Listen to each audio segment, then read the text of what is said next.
The unanimous declaration of the free beings of earth. When in the course of human events it becomes necessary for one people to dissolve the political bands which have connected them with another, and to assume among the powers of the living earth the separate and equal station to which the laws of nature entitle them, although contemptuous of the opinion of domesticated humankind, should none the less be prepared to declare the causes which impel them to the separation. We hold these truths to be self-evident, that all life is to be considered equal, and is endowed by its existence with certain unalienable rights, that among these are liberty and pursuit of life and happiness; that to infringe upon these rights governments are instituted among men, deriving their unjust powers by the extorted consent of the governed; that whenever any form of government becomes destructive of these rights, it becomes the right of the individual to withdraw or abstain from it, and to invoke self-government, laying its foundations on such principles and organizing its powers in such form as to them shall seem most likely to affect their safety and happiness. Prudence indeed will dictate that governments long established should not be changed for light and transient causes, and accordingly all experience has shown that mankind are more disposed to suffer, while evils are sufferable, than to right themselves by abolishing the forms to which they are accustomed. But when a long train of abuses and usurpations, pursuing invariably the same object, evinces a design to reduce them under absolute despotism, it is their right, it is their duty to throw off such government, and to provide new guards for their future security. Such has been the patient sufferance of all living things, and such is now the necessity which constrains them to alter their former systems of government.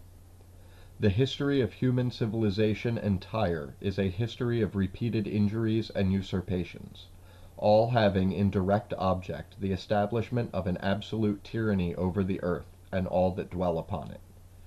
To prove this, let facts be submitted to a candid world. It has established artificial hierarchies, always with its own falsely conceived dominance over all.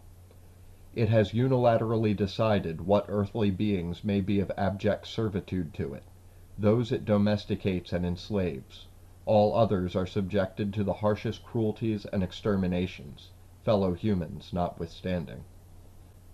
It pretends to own everything that exists, and to exploit wantonly everything to which it lays claim. It has obstructed the migrations of nearly every continent and nearly every migratory species upon them.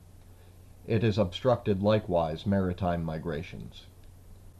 It has sought to exterminate, often successfully and without ever having just cause, entire species and races which it conceives are unnecessary or threatening to it, fellow humans notwithstanding. It has intentionally destroyed the dwellings and home ranges of others without their consent or just compensation. It has stopped the rivers from flowing and has blotted the stars from the sky. It has annihilated entire landscapes, murdering all that live there, causing the soil to become barren or removing it altogether, thoroughly poisoning what it leaves behind, for no greater purpose than the extraction of a few shiny rocks which it covets.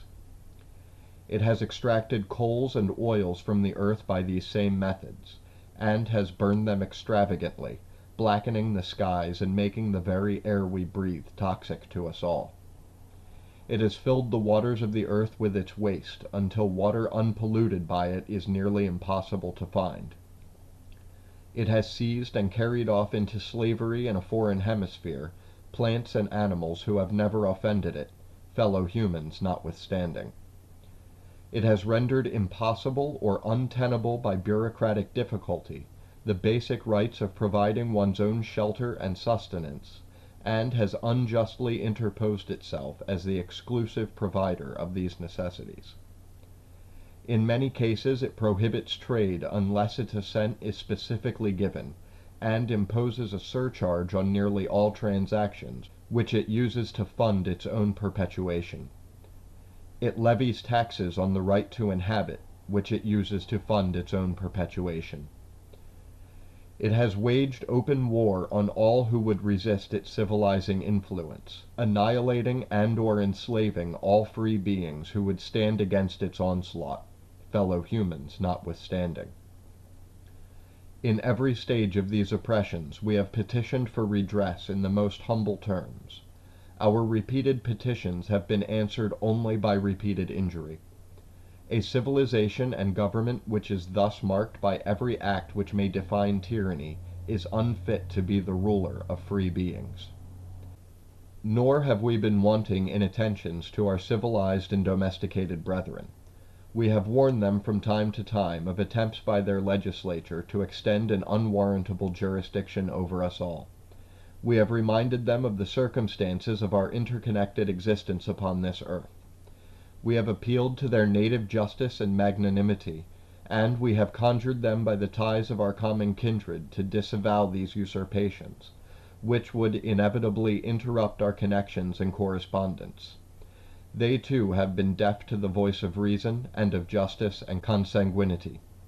We must therefore acquiesce in the necessity which denounces our separation, and hold them as we hold the rest of life kind, enemies in war, in peace friends. We therefore, the representatives of the free beings of earth, in general existence assembled, appealing to the balance of the universe for the rectitude of our intentions, do, in the name and by the authority of all free beings, solemnly publish and declare that these beings are, and of right ought to be, free and independent beings, that they are absolved from all allegiance and servitude to the civilized oppressors, and that all political connection between them and human civilization is and ought to be totally dissolved, and that as free and independent beings they have the full power to levy war, conclude peace, contract alliances, establish commerce, and do all other acts and things which independent beings may of right do. And for the support of this declaration, with a firm reliance on the protection of universal truth, balance, and harmony, we mutually pledge to each other our lives, our futures, and our sacred honor.